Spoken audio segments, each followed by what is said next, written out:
Ganito lang guys yung diskarte. Kung wala ka man eskwela na dala, palatapan mo lang ng yung gamit mong palita ba. Yun ang ano mong pang pananda na may ka daw ng halo. Lalapat kasi agad yun eh. Yung gamit mong ganyan. Oh. Di ba? Mabilisan ang galawan ito at saka pwede naman talaga.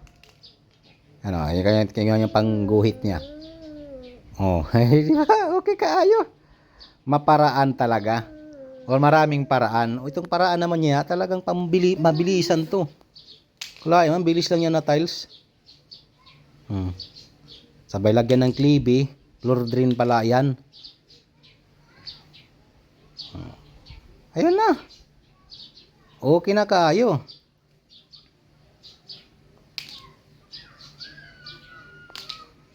Abo.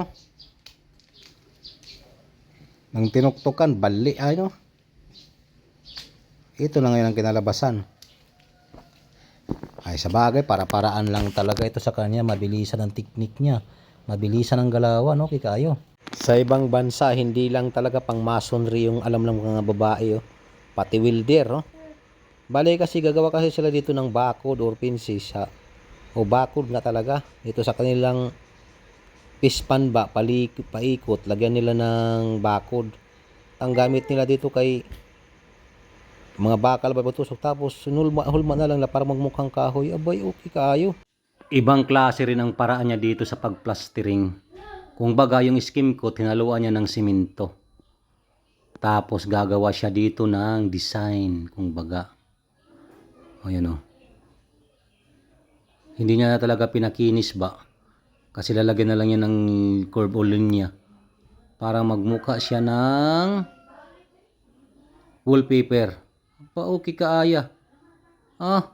Hindi basta-basta ang ganitong technique eh. Magpalitada ka sa overhead para sa window frame. Kailangan mo lang talaga dyan, gawan mo ng paraan or diskarte. Kagaya sa kanya, nilagyan niya ng bara para plastado talaga. Okay kaayo. Kaya pa daw diskartehan yan para ma-straight. Kasi nagsigzag. Ay, diretso naman pala sa taas. Kaya ngayon, gagawa na ng paraan para dumiretso. No.